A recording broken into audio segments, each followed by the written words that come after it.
Just drifting along on the river on our own pink flamingo.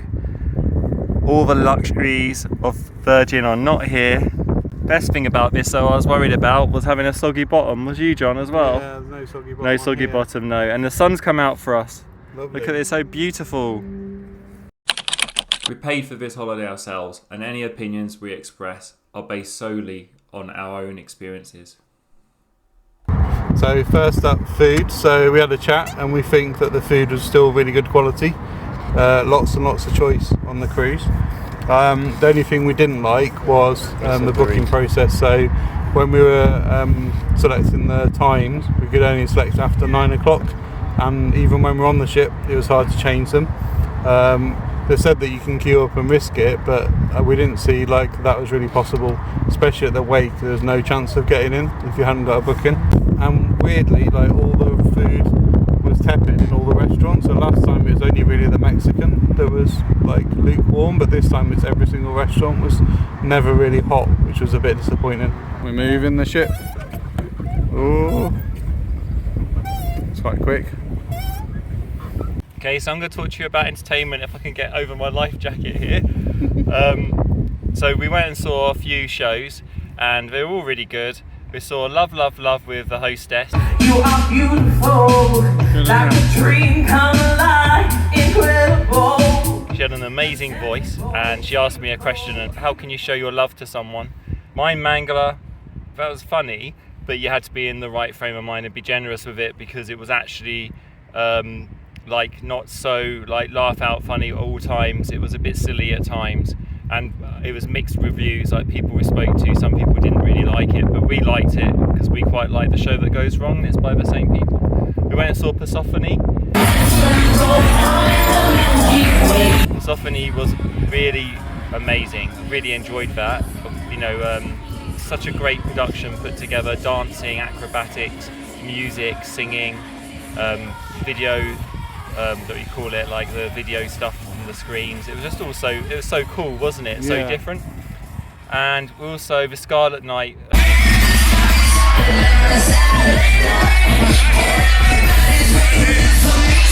You have to be in the right place at the right time for Scarlet Night, so you might not get a unique experience, and we didn't this time, where you get pulled aside or invited to something. And I don't say we missed out on that, but knowing we did it last time, it did feel a bit different. So, but it meant we saw some things we didn't really notice before. And I noticed more the dancing around the pool, and that was amazing. The cast were really good on Scarlet Night, as always. Probably the best night of the cruise, wasn't it? Like Scarlet Night. Also, we couldn't get into the groupie, which is like the karaoke rooms, which were on board. And last time we were able to do that. There was one room which was available because people left it because it was broken, so we went and tried and fiddled around a bit with the screen, and we couldn't get it to work. So yeah, that was a bit disappointing, because we would never do karaoke in front of people, and those karaoke rooms are perfect for us because we're both tone deaf. So yeah, that's entertainment. So now I'm going to tell you about Spaces. So similar to last time, because it's the same ship, we thought that the Spaces, there was a good variety of them, and they're still quite pretty. It's quite a standout ship compared to a lot of other cruise liners, which can look a bit dowdy sometimes from what we've seen on YouTube, but it's nice and fresh. At this time we felt like, as a negative, that it was a lot busier and the ship couldn't really cope with the Spaces, so we really struggled to find spaces outside. We tried by the pool, we tried in all the outside areas, so luckily we had a balcony, so we went there instead. But yeah, it was a lot busier, so trickier. Another negative, but it's not a massive one, it's just it's not brand new anymore, and you can kind of see that. There's little bits here and there where there's marks. Some is just housekeeping, where they probably could get rid of the marks. Some where the things have just started to wear out a little bit. It's not a massive thing, but it's just something we noticed because we went on it last time, and it had only been on about 3 cruises last time when we went on it. And that's about it for Spaces. Oh, my legs. Are yours getting tired? Yeah. So I'm going to talk about the ports, and in particular, like, how easy it is to get around them and get to them and that sort of thing, and what they were like. So all the ports were no tender ports, which I really liked, actually. So we didn't have to get onto any boats, like mini boats, to get from the ship to the port. It was just walk straight off. but they were quite different once you got off the ship. They weren't necessarily straight into the cities or straight into the... La Coruna was. In La Coruna, you just got off the ship, you walked for about 5 minutes and you were right in the centre of the city, and it was really pretty area around the port and some really pretty buildings.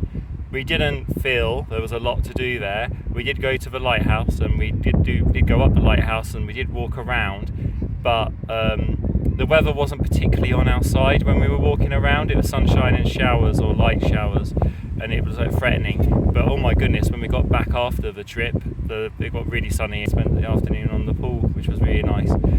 Bilbao, or Bilbo as they say in Basque, is like a city break. You feel like you're not doing it justice by going for one day, and it is an awful long way from the port. It felt like it was not necessarily because of distance or because just Virgin kind of made it feel worse because they only laid one coach on from the ship to the metro. So you have to get a coach from the ship to the metro. That took about 15 minutes, and then the metro journey was about 40 minutes. So it was actually, it felt like forever.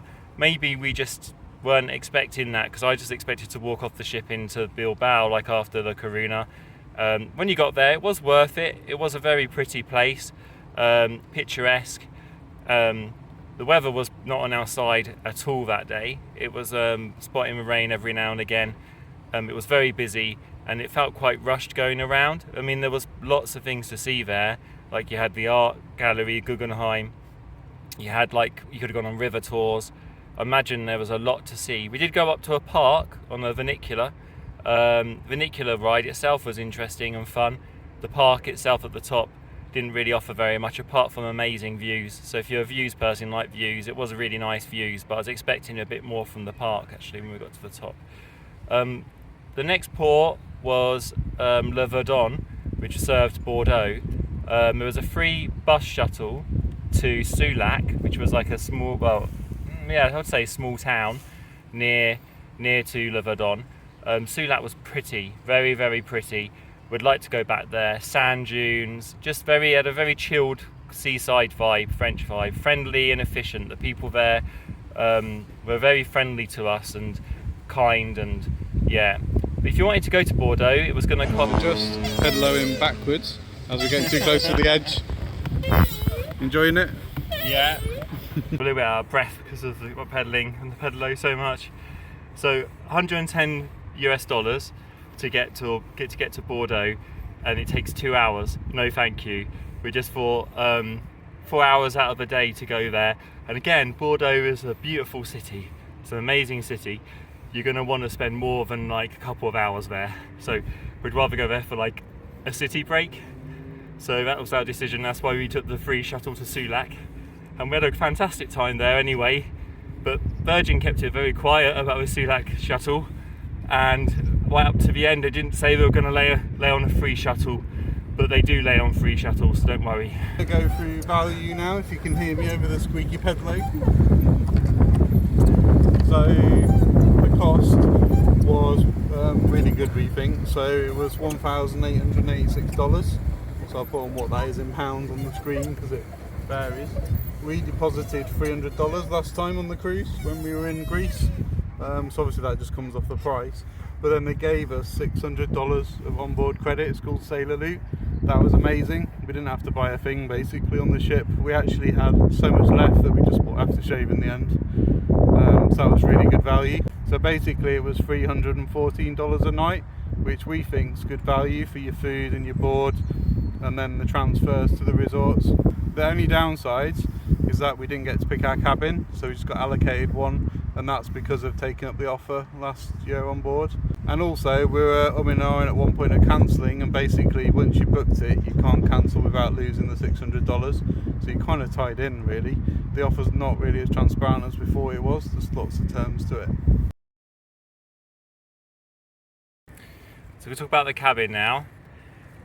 Our cabin was on floor 13, fairly near to a lift. It didn't cause any issues. If anything, it was so convenient, didn't hear any noise from it. The cabins are quite well sound insulated. And also being on 13 was only 2 floors up to 15, where a galley is. Floor 15, it's also got the pool and everything and outside areas. So it's really convenient actually having the choice of just not wanting to use a lift and walk up 2 flights of stairs, which are quite not that far. And cabin still is, you know, it was nice still having the hammock. We really used the balcony a lot more because the cruise was quite busy. The shower leaked, that's a downside. Every time I used the shower, and I'm not just a little bit of water, lots of water came out onto the floor of the shower, and to the point where the bath mat had to be wrung out every time I had a shower. It's a bit too small for a bigger wardrobe, so if you were on a longer cruise, you wouldn't be able to fit all your clothes in. It's good, and it's okay for a week or under a week. And it was quite dirty. Like, it wasn't like when we first got it, we probably should have reported it, but it didn't look like it had been hoovered. And also there was a mark on the wall which was like from a sticker, which could have been like cleaned off. So whether they're giving like the stewards enough time, you know, to clean each cabin, I'm not sure. But we just noticed those things because last time it was like immaculate, apart from the stains on the curtain on the wardrobe. Everything else was immaculate because it was so new, but there was no. Yeah. So yeah, but it was overall a very comfortable stay. The beds are slightly firm, but perfectly adequate. You don't feel everything. The linen's really nice. I think it's like I have nothing else to compare it to because I've not been on any other ships, but seeing the other videos, it's definitely a bit more contemporary. You don't feel like you're in the 1970s or 1980s or 1990s with the cabin because it's been done quite recently and it's quite modern. It's sort of like IKEA Scandi style. So just our thoughts on the crew then. So we kind of broke it down so it's not straight away positive and negative. So we felt the crew about 80% friendly this time, so a little less than last time where we thought it was 99%. 15% okay, and then 5% actually rude on this cruise. We found that the crew work really hard. The place that we felt was the most negative was the wake. We didn't feel welcome at all. It was a little bit like that last time. This time it was even worse. You don't feel welcome from the moment you sort of get there, when your server's like unhelpful and also not very friendly to us, other people, but then suddenly would be really over friendly with particular types of people. There was one incident where Paul just asked about the queuing, because everyone was queuing in the wake. Our time for eating at the wake was about it was for 8:45, and we got there at 8:20, so 5 minutes early, and there was a massive queue, and we couldn't work out if the people were queuing as walk-ins, you know, because that used to happen on the last cruise. People would wait, and then so we thought, oh, should we just go? I thought I'll go and ask. Everyone's usually so friendly. I thought I'll go and ask someone who I can see, and there was a person because you can see the dock house bar. And I went over, and they seemed quite friendly at first. And I said, all I said, I didn't complain or anything. I just said, oh, is there a queue there for walk-ins, or is it for people who have got tables booked? And then they said, oh, what time is your table booked? And I said, oh, 8:45. And what she said, why are you worried for? Because your table is in at least an hour's time. The queue will be gone by then. And I said, well, our table's ready in 5 minutes. And she said, no, it isn't. It's ready in a half an hour's time. And I went, no, it's 8:45, 8:45. And then she just went, like that. And she said, oh, they'll buzz you when you need to go in? Yeah. But I don't know how that worked because there's no buzzer. We didn't have a buzzer. I turned to the barman, I said, I actually apologised. I went, I'm really sorry to have troubled you.